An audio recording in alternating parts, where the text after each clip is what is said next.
નમસ્કાર દર્શક મિત્રો, કિસાન સમાચાર ચેનલમાં તમારું સ્વાગત છે। જાણીએ આજના સૌથી મોટા સમાચાર। ગુજરાતમાં ચોમાસાના શ્રી ગણેશ થશે, ભાડુઆત અને મકાન માલિકો સાવધાન। યુદ્ધ ટૂંક સમયમાં જ પૂર્ણ થઈ શકે છે। યુદ્ધ પૂર્ણ કરવા માટે 5 મોટી શરતો। વીજ લાઇનના વિરોધમાં મહાસભા યોજાઈ। અલ નીલો શું ગુજરાતમાં દુષ્કાળ લાવશે? તેલંગાણામાં ખેડૂતોના 2 લાખ રૂપિયાની લોન માફ। ખેડૂતોના ઓછા ખર્ચે લાખોની કમાણી। ખેડૂતોને ખુશ ખબર આવી મોટી સામે। આ તમામ અગત્યપૂર્ણ અને મહત્વપૂર્ણ સમાચાર જાણીએ તે પહેલા મિત્રો, જો કિસાન સમાચાર ચેનલમાં તમે નવા છો તો ચેનલને જરૂરથી સબસ્ક્રાઇબ કરીને વિડીયો એક લાઈક કરી દેજો।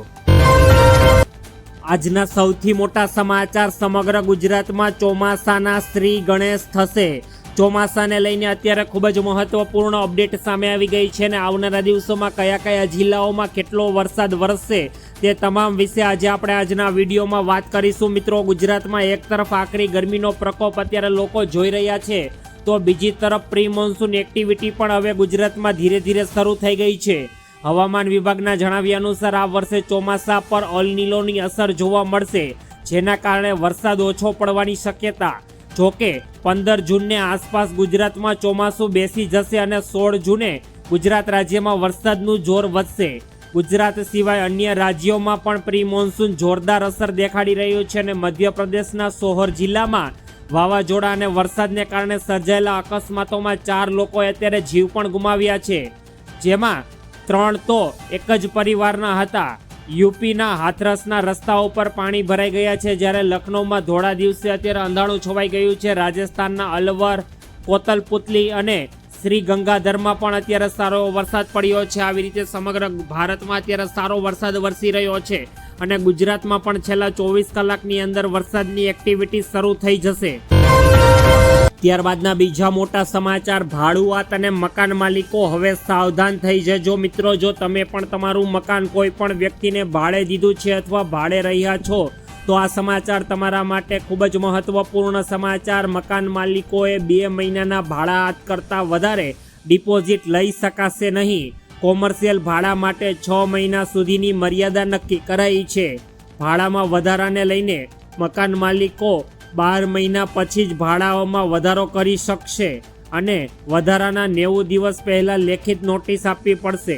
મિલકત નિરીક્ષણને લઈને પણ મકાન માલિકોને ઘર મિલકતની તપાસ કે સમારકામ કરવું હોય તો ભાડુઆતને 24 કલાક પહેલા લેખિતમાં જાણ કરવી ફરજિયાત રહેશે। સમારકામમાં જો મકાન માલિક 30 દિવસ સુધી જરૂરી મરામત ન કરે તો ભાડુઆત પોતાના ખર્ચે સમારકામ કરાવીને ખર્ચ ભાડામાંથી બાદ કરી શકશે।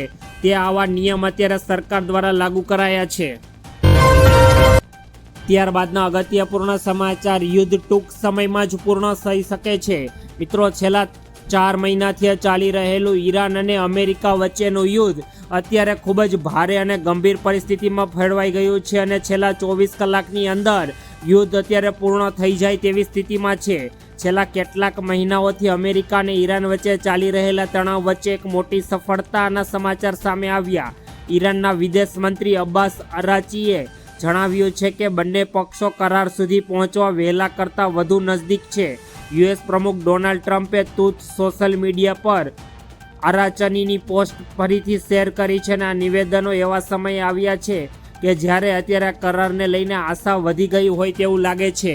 એટલે કે અત્યારે બંને દેશો એકબીજાને સાથે યુદ્ધ પૂર્ણ કરવા માટે રાજી થઈ ગયા છે અને આવનારા 24 કલાકની અંદર યુદ્ધ પૂર્ણ થઈ શકે છે। ત્યારબાદના અગત્યપૂર્ણ સમાચાર। યુદ્ધ પૂર્ણ કરવા માટે 5 શરતો પણ રાખવામાં આવી છે।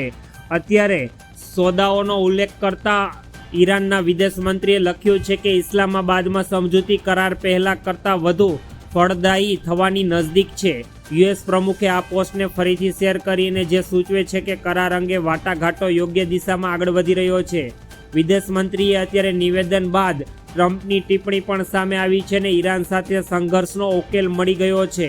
સોદાઓ પર હસ્તાક્ષર થાય તે પહેલાં માત્ર થોડા સક્રિયતાગત પગલાઓ બાકી છે।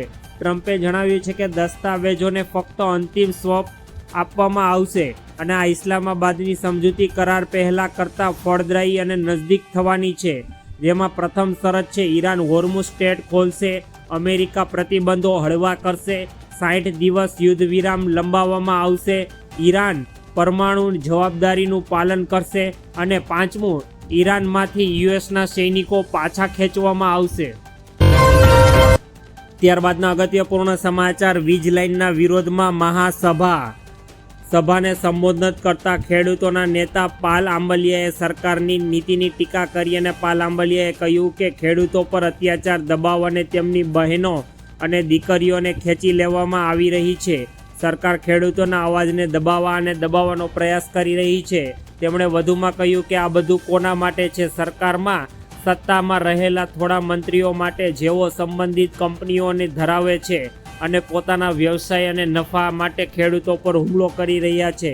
ગુજરાતના તમામ ખેડૂતોનો એક જ અવાજ છે, એક કારણ છે, અને હવે 15 જૂને એક જ અવાજ રહેશે.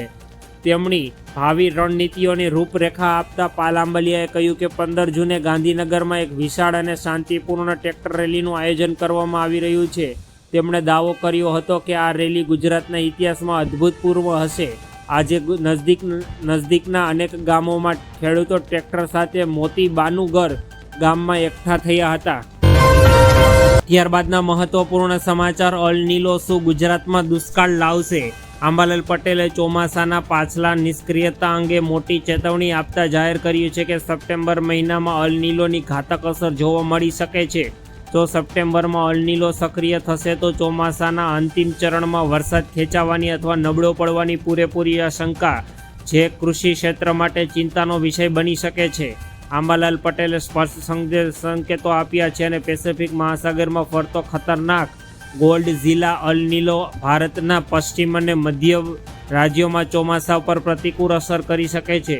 જો આગાહી સાચી પડી તો તેની સીધી અસર ખૂબ જ ગંભીર અને અસર દેશના કરોડો લોકોના ખેડૂત અને ગ્રામીણ અર્થતંત્ર અને શહેરી જળ વ્યવસ્થા ઉપર પડી શકે છે.